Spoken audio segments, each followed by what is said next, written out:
전두환 전 대통령께서 김일성 주석에게 보낸 친서에는 이런 내용이 포함되어 있습니다. 주석님께서는 광복 후 오늘까지 40년에 걸쳐 조국과 민족의 통일을 위해 모든 충정을 바쳐 이 땅의 평화정착을 위해 애쓰신 데 대해 이념과 체제를 떠나 한민족의 동지적 차원에서 경의를 표임하지 않습니다. 이대로 해석한다고 하면은 새누리당식, 국정원식으로 하면은 전두환 대통령은 국가보안법을 위반했고 종북 원조 세력이고 있을 수 없는 겁니다. 분단 이후 난파된 최고위급 인사 황태성. 북한에서 무역 부상까지 지낸 그는 사실 박정희와 어린 시절부터 특별한 인연을 가지고 있었다. 황태성은 1946년 미 군정이 항거한 대구 10월 항쟁을 주도했는데 박정희의 형인 박상희 역시 적극적으로 가담한다. 일제 때부터 공산주의자로 활동해온 이들은 둘도 없는 친구였다. 결국 황태성은 주동자로 몰려 월북하고 박상희는 경찰에 의해 피살되고 말았다. 소년 시절 가난 때문에 학업을 포기해야 했던 박정희에게 진학을 적극 권하고 용기를 북돋아준 것은 형 박상희였다. 훗날 박정희는 가장 존경하는 인물이 바로 독립운동을 하던 형 박상희라고도 했는데 그 친구였던 황태성과의 교분 또한 두터운 것이었다. 더욱이 46년 대구 10월 항쟁 당시 박상희의 죽음은 그 후 박정희에게 커다란 영향을 미친다. 그 후 박정희는 국군 내 남로당 일원으로 활동하게 된다. 그리고 1948년에 여성 반란 사건이 일어난다. 국군 내 남로당 세력이 무장 봉기한 사건으로 제주 4.3 항쟁에 진압을 명령받은 국군 14연대가 오히려 좌익 세력 주도하에 여수를 장악했던 것인데 반란군이 진압되자 이번엔 이른바 군내 빨갱이를 색출하려는 대대적인 숙군이 시작됐다. 이때 육군본부 정보장교로 있던 박정희 역시 검거된다. 여선 반란군을 진압하기 위해 광주 작전참모본부에서 근무 중이던 박정희 소령. 그의 남로당에서의 위치는 군사총책. 당시 군사재판 기록에 따르면 1946년에 남로당에 가입한 박정희는 군대 조직 내, 특히 육사 내부에 남로당 세포들을 침투시켰고 무력으로 반란을 일으키고자 했다는 것이다.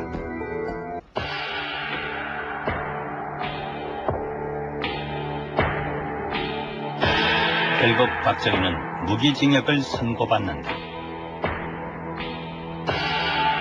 이 숙군 과정을 통해 당시 남한의 국군 중 5% 정도인 4,700명의 장병이 처벌을 받는다.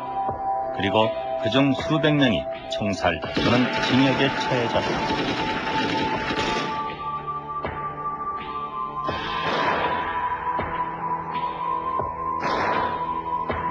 그러나 무기징역을 선고받았던 박정희는 처벌을 받지 않고 가까스로 살아남는다. 근데 박정희 이 사람이 군내 조직 체계를 우리한테 제공을 했습니다. 사람 이름을 전부 적는 것보다는 더 중요한 게 조직 체계입니다. 그래서 처음으로 조직 체계를 우리가 알 수 있었다는 사실이죠. 그 공로도 물론 생각하고 그래서 그 사람 형 집행을 하지 않고 박정희는 49년 단지 불명예 파면만을 당한다. 학교를 졸업하고 교사로 근무하던 중 군인이 되기로 합니다. 상대적으로 나이가 많았던 박정희가 택한 곳은 만주의 군관학교. 이 만주 군관학교는 일제가 전쟁을 벌이기 위해서 군 간부를 충원하기 위한 목적으로 세워진 학교죠? 예, 그렇습니다. 닭깎기 마사오로 창씨 개명한 박정희는 이곳에서 2년 동안 공부했습니다. 我们主要在预科本科啊，预科我们在本科才上士官了。预科2年我们生活啊，我们的生活那是那日本和日本是要一个模式下来的，教官和这个什么书记，生活习惯什么的都术科和那什么小科都一样。 일본 육사 졸업 후 소위로 임관한 박정희는 만주군 보병 제8단에서 근무한 것으로 알려지고 있습니다. 당시 직책은 부관이었습니다. 이 책은 중국 정부가 일제 시기 만주국에서 부역했던 관리들과 군인들의 자술서를 모아 중앙당항관에서 편찬한 책입니다. 이 책에 보병 제8단에 관한 기록이 있다는 것이 처음 발견된 것인데요. 자술서를 쓴 유구는 만주군 보병 8단의 직속상관. 거기에는 여단장으로 근무할 당시 휘하의 보병 8단이 열화성 반벽산에서 토벌을 하였다는 기록이 있습니다.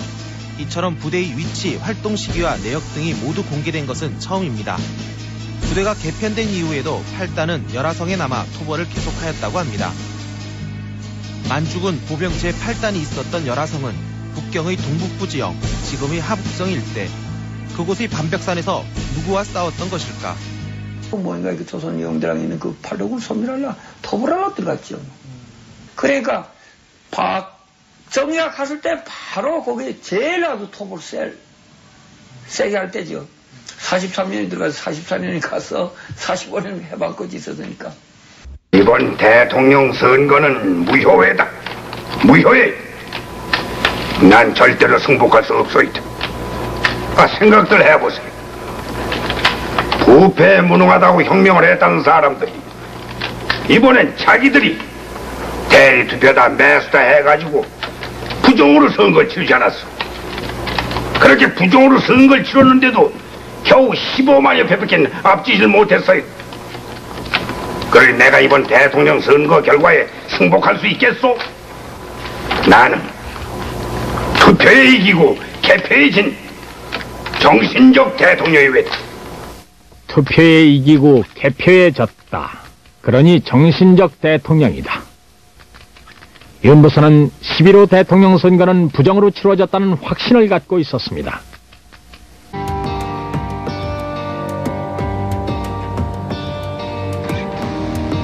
개인적으로 느낀 것은 좀 화통한 성격이다 하는 그런 인상을 받았고요.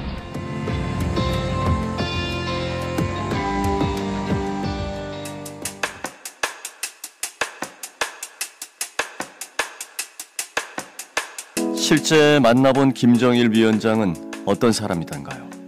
김 위원장은 가식이 없었어요. 거침없이 답변하는 스타일이었습니다. 이상가족들이 지금처럼 만나면 어느 세월에 다 만나겠느냐, 상설면회소를 설치해야 하지 않느냐고 하면 나도 그렇게 생각한다며 거침없이 대답해요. 박 대표의 방북에 대해 긍정적 평가도 있지만 한편에서는 남한의 전직 대통령 딸과 북한의 전 주석 아들 사이에 개인적 화해만 하고 온 것에 대해 문제를 지적하는 목소리도 있습니다. 누구라도 물꼬를 터야 하잖아요. 정치인으로서 남북 평화를 증진하는데 역할을 해서 잘 되면 좋은 것 아닌가요? 정부가 대화하다가 끊어지면 그거 뚫릴 때까지 기다릴 수만은 없는 것 아니에요? 북한의 인권 문제는 어떻게 생각하시는지요?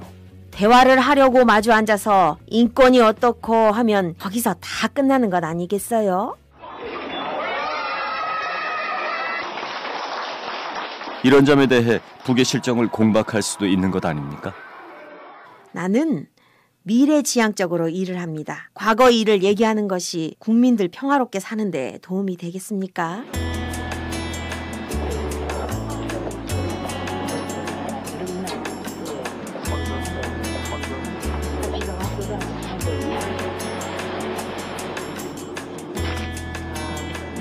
기다리던 단비가 오는 가운데 평양의 순정을 잘 보고 돌아갑니다. 감사합니다. 탈북자 문제에 대해서는 어떤 해결 방안이 있다고 보나요?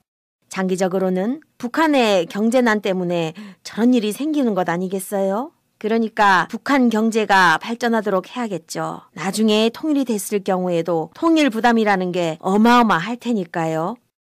대결 논리보다 어떻게든 북을 안고 가야 한다는 말씀이군요. 신뢰를 구축하고 남과 북이 서로 이해의 폭을 넓혀야 한다고 생각해요. 교류한다고는 하지만 서로 이해 못하는 것이 많습니다. 자꾸 만나면서 이해가 되도록 노력해야 한다고 생각합니다.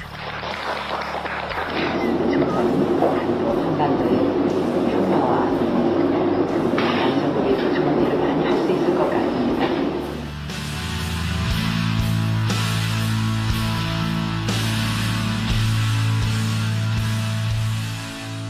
중앙선거관리위원회에서의 개표 조작이 있었어요. 이것은 국민적 의혹이 계속 증폭되고 있어요.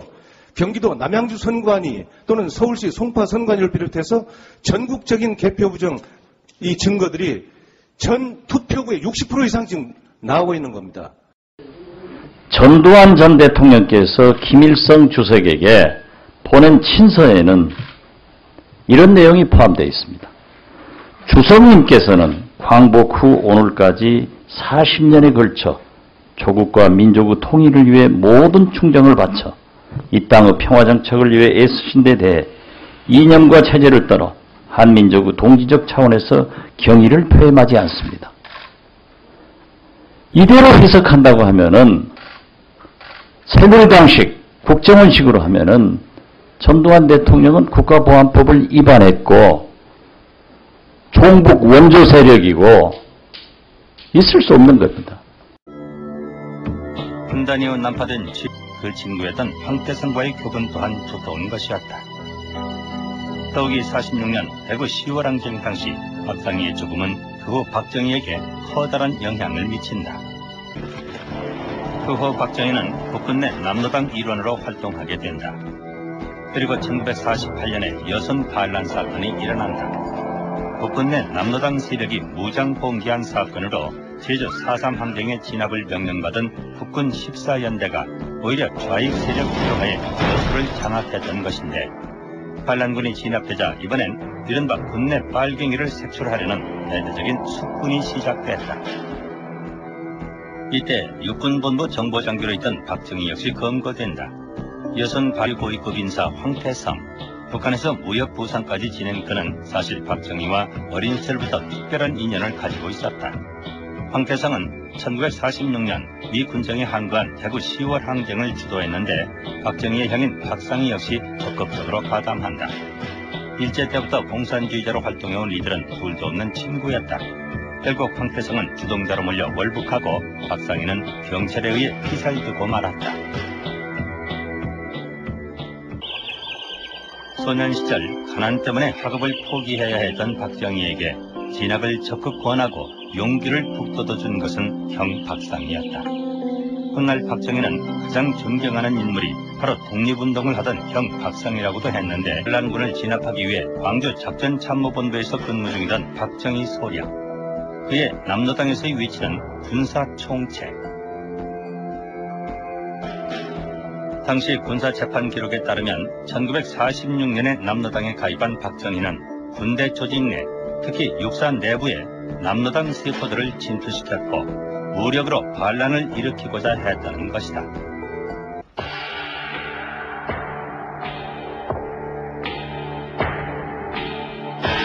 결국 박정희는 무기징역을 선고받는다. 이 숙군 과정을 통해 당시 남한의 국군 중 5% 정도인 4,700명의 장병이 처벌을 받는다.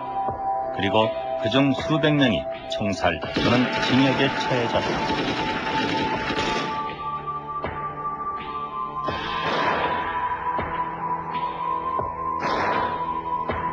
그러나 무기징역을 선고받았던 박정희는 처벌을 받지 않고 가까스로 살아남는다.